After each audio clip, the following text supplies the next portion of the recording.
നമ്മളിന്ന് അങ്കമാലി കാലടി എന്ന് പറയുന്ന ഭാഗത്ത് ഒരു വർക്കിനായിട്ട് പോയതായിരുന്നു. അപ്പോൾ ഈ ഒരു വീട്ടിൽ പഴയ തട്ട് പോലെയുള്ള ജിപ്സം ബോർഡുകൾ ചെയ്തിട്ടുണ്ട്. അപ്പോൾ അതിന് വുഡിൻ്റെ ഒരു കളർ കൊടുക്കണം. അതിന് വേണ്ടിയിട്ടാണ് നമ്മളവിടെ പോയത്.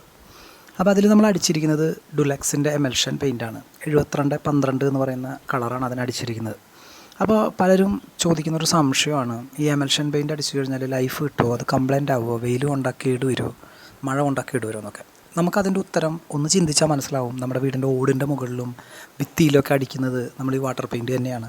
അതേ പെയിൻറ്റിൽ തന്നെയാണ് നമ്മൾ കളർ ചേഞ്ച് വരുത്തിയിട്ട് തേക്കിൻ്റെ കളറിലോട്ട് നമ്പറുകൾ ആഡ് ചെയ്ത് അത് അടിച്ച് നമ്മൾ അതിന് മുകളിൽ വരയ്ക്കുന്നത്. അപ്പോൾ അതിന് മുകളിൽ ക്ലിയർ അടിച്ചില്ലെങ്കിലും അതിന് വെയിലും മഴയും കൊണ്ടാലൊന്നും ഒരു കേടും വരില്ല.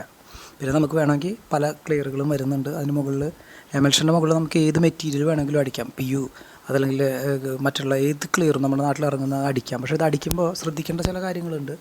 അത് ആവശ്യമുള്ളവർ കമൻറ്റിൽ പറയുകയാണെങ്കിൽ നമ്മളതിൻ്റെ കാര്യങ്ങൾ അടുത്ത വീഡിയോയിൽ ചെയ്യുന്നതായിരിക്കും. ഇത് ചില ആളുകൾക്ക് എങ്ങനെ ഒരു മെറ്റീരിയൽ ഉപയോഗിക്കണമെന്നറിയാം, പക്ഷേ ഒരുപാട് പേർക്ക് അറിയാത്തവരുണ്ട്. നമ്മുടെ വീഡിയോസിൽ തന്നെ ഒരുപാട് പേര് സംശയങ്ങൾ ചോദിക്കാറുണ്ട്. അങ്ങനെയുള്ളത് ഈ ജിപ്സം ബോർഡിൽ എന്ത് പെയിൻ്റ് അടിക്കാം, സിമെൻറ്റിൻ്റെ ബോർഡിൽ എന്ത് പെയിൻ്റ് അടിക്കാം, ഇരുമ്പിൽ എന്ത് പെയിൻ്റ് അടിക്കാം എന്നൊക്കെ.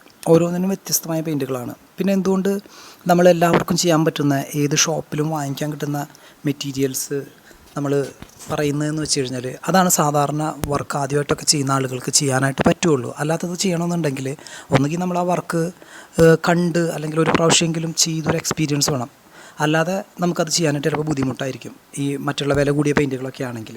പക്ഷേ ഒരു സിമ്പിളായിട്ടുള്ള പെയിൻ്റ് ആണെങ്കിൽ ആർക്കും മേടിച്ച് ഈസി ആയിട്ട് ചെയ്യാനായിട്ട് പറ്റും. അതുകൊണ്ടാണ് നമ്മൾ ഇനാമൽ പെയിൻറ്റ്, എമൽഷൻ പെയിൻ്റൊക്കെ സാധാരണ രീതിയിൽ വീഡിയോസിലൊക്കെ നമുക്ക് വളരെ എളുപ്പത്തിൽ